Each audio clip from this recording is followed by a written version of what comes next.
Hello friends, today we are going to discuss a very important topic in dynamic programming. So that is a subset sum problem. So I'll first explain you the problem statement, then we'll discuss about the solution. So here is the problem. So you would have been given a array of integers. So we need to find the subset sum and that value should be equals to the target value. So in this example, so if we'll find all the subset whose target equals to 9, those sets would be, one is 5 and 4, right? One could be 6 and 3, that will give you target 9, and there could be 5, 1 and 3. So if we'll make all those sets in an array, and those sets sum will be equals to 9, we need to find all such sets in this array. So that is our problem statement. I hope you understood the problem statement. So there could be multiple solutions for it. So one could be the brute force solutions, where we can think like we can take a stack. We can take a stack, right? And there we'll keep adding one value. So let's say in one stack we'll add value 1, and then we'll pass to the another memory location. So let's say we'll create multiple stacks, right? So in one stack we'll have 1, then with considering 1 we'll keep adding another element 5. Considering 1 and 5, I will add another element, let's say 6. Now this is one stack. Now this is another stack, then this is another stack, and so on. Now this is the parent stack. Now if I use this stack and create another stack, considering 1, I will select another element other than 5. So what could be that element? 1 and 6. Similarly, I can take another stack where I can take 1, I can take 3. Then continuing this further, I will take 1, and then I will fill 4, and so on. Then this is one sequence of finding, like finding the subsequent sum. Then another stack also we created. Considering this 2 element, I will keep adding other element. Then another stack could be, considering this 3 element, I will keep adding other elements. Then finally I will be getting all the combinations of the sets possible using this 5 elements, and I will find the sum. So that is a brute force solution. That will work fine, that will give you the correct result, but its complexity is much more high, and also it is taking the space complexity also like 2 to the power n, right? So it is very very complex operation and costlier operation. Then what could be the other solution, right? So here is the other solution. So what we can do, we will form a tree kind of structure. So where we'll be taking we'll try to solve this using the dynamic programming. So what in the dynamic programming we can do, at each point of time or at each index, we can decide whether we'll take that element or not. That is what dynamic programming says, right? So we'll break a big problem into smaller chunks of problem and try to solve it. So let's see how we can do that. So first, when we will start, we will have this 5 element, right?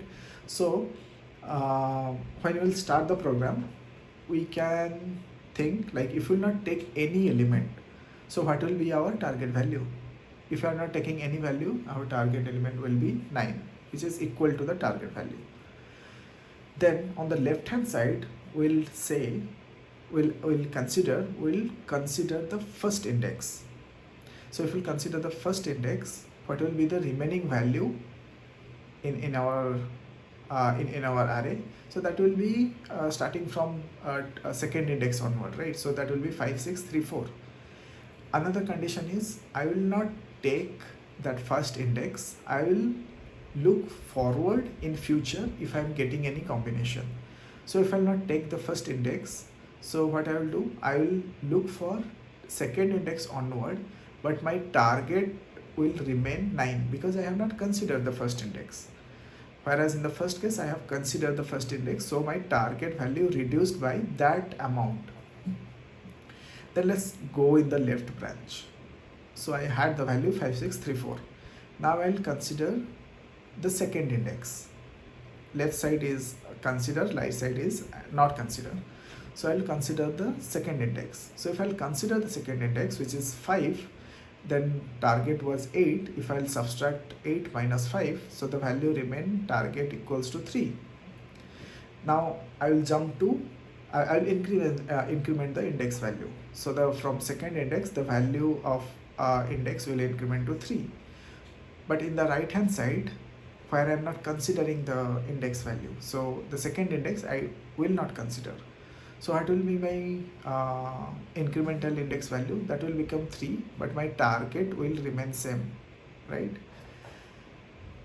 Then on the left hand side I will go further, but now in this case my target is remaining 3, and my rest of the value are like on the fourth index, the value is my third index, the value is 6.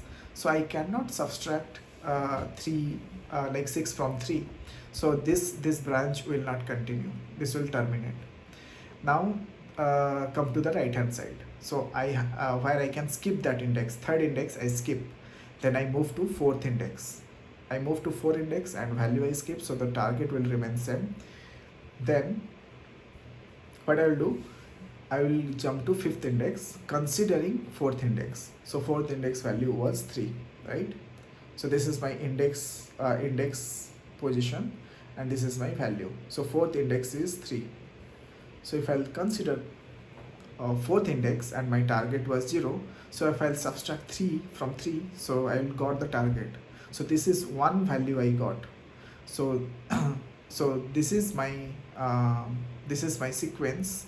This is my sequence using which I will get one value, right? So what is that sequence? That is 3, right, and 6. Using this 2 value, I will get some 9.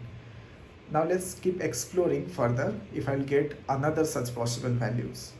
Then at the right hand side I will go and I will see that there is I will not consider 4th, so I will go to 5th, and the value will remain same, the target value will remain same because I am not considering. Then I will jump to 6th index, which is reaching to the end of our loop, or end of our index position in our array, and here also will not get the value because the value is greater than 3. That is the last value. If I'll consider 5th index, that value is greater than 3, so I cannot subtract, so I'll terminate the process here. And if I'll not consider, anyway I'm going out of the boundary, like my index position is over. So this branch is over, this branch is over, right? I got one value. Then let's go to the right branch of this node, right? So we'll go to the right branch. We will not consider the index position 2, so we'll jump to the index position 3, and the value will remain, target value will remain same, 8. Then we'll consider third position and the value will reduce, that will become 2, and this loop will not continue further because the value is already reduced to 2 and there is no such element available in the array that I can subtract from here. So here the loop will terminate. Then I will continue to the right hand side where I will not consider that third index, I will jump to fourth index, and so on I will go, and in this branch I will not get. Then comes to the right hand side from the first index. So first we can this branch we consider the index 1, this branch we skip the index 1. Now after skipping the index 1, I reach to index 2, but my target remain 9. Then I will consider index 2. And if I'll consider index 2, 9 minus 5, the value target will become 4. Then I will go to the right hand side, where I will not consider index 3, but I will consider, if I will not consider index 3, I will jump to next index, that is index 4, and the value, the target will remain same, right, because I am not considering the index 3. Then the right hand side I will go, left hand side I will not get any value. The illustration has been given here. Then on the right hand side I will consider index 4. So what is the index 4? Index 4 is 3. So if I'll consider right hand side I am not considering index 4. I'll jump to index 5 and the target will remain 4. Now on the left hand side I am considering index 5. So what is my index 5? That is 4. So target is 4 and index value is 4. 4 minus 4 equals to 0. So another value I got here. So similarly I will go in this fashion. So I will get another value and rest of the branches will return you 0 value, right? So I hope you are able to understand this problem. So this is the recursive problem. So let's now try to solve this problem using recursion, then we'll try to optimize it further. So the code is going to be very simple. So in the recursion we'll have the recursive function, and here will be our base case. Our base case will be like if this is my index and this is my target value. Now the base case is saying, from the above illustration we are saying that if I will get the target value equals to 0, that means I got the subset sum value, so I need not to continue further. There only I need to stop. So that base condition I will write here. So this is t, that is target equals to 0, then I will return 1.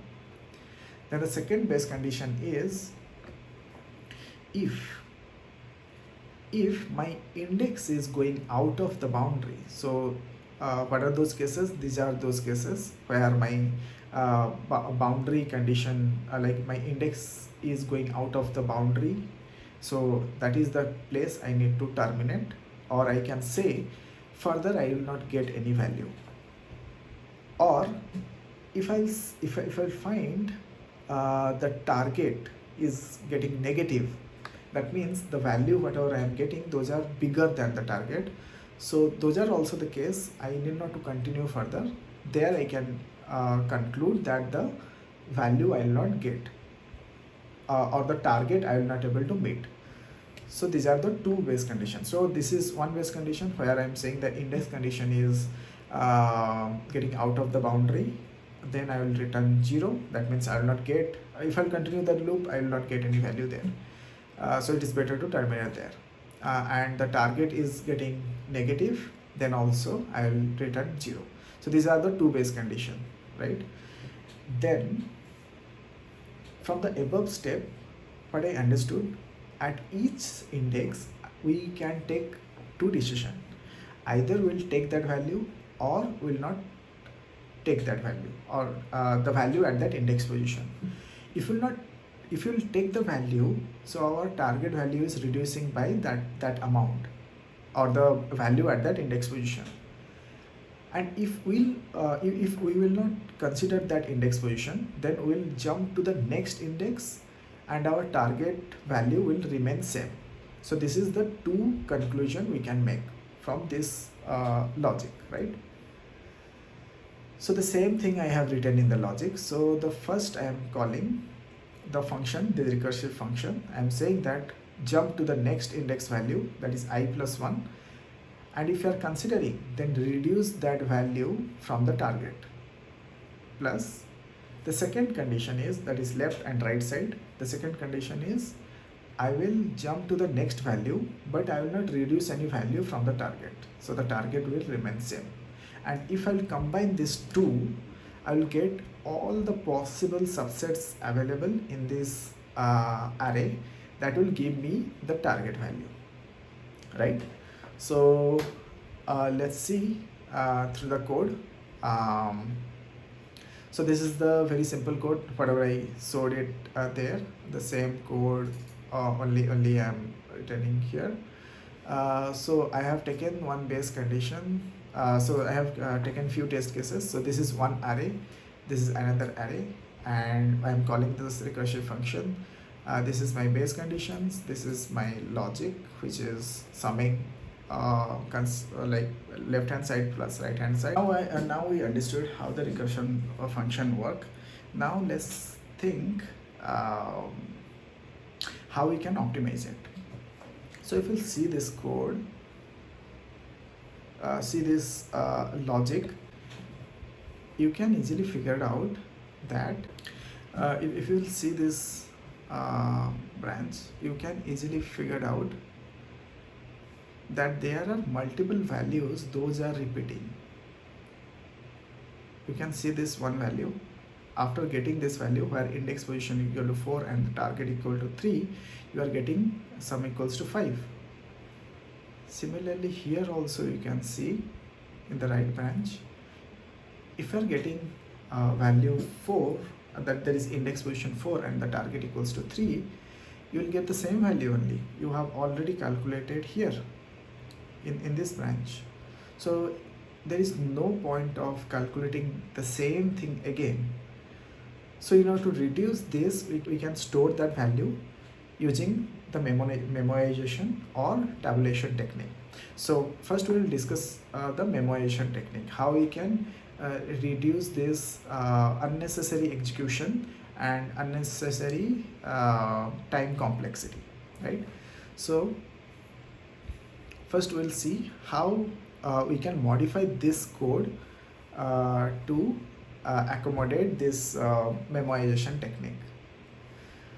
So what we can do, so every step we are calculating the same function again and again without storing that value. So that is the reason this execution is taking more time. So what we can do in order to optimize this, whenever we'll get the value, we'll store that value. Whenever we'll get the target equals to 0, we'll store that value, and whenever in future we'll get the same value, instead of doing the calculation again or going to the recursion function again, we'll return the value there itself, right? So what we can do here, we can add one function. So we'll have a two-dimensional array where that is called dp, and the value will be index position and target, right? There we'll store the value. So we'll say that if I have the dp of I and target not equals to -1, then I will return I and target, right? So if I'll get the value, I am not calling the recursion function again, rather I am returning from there itself. And here also we'll do a little modification. So instead of directly returning, first I will store that value dp of I and target equals to this value, then I am returning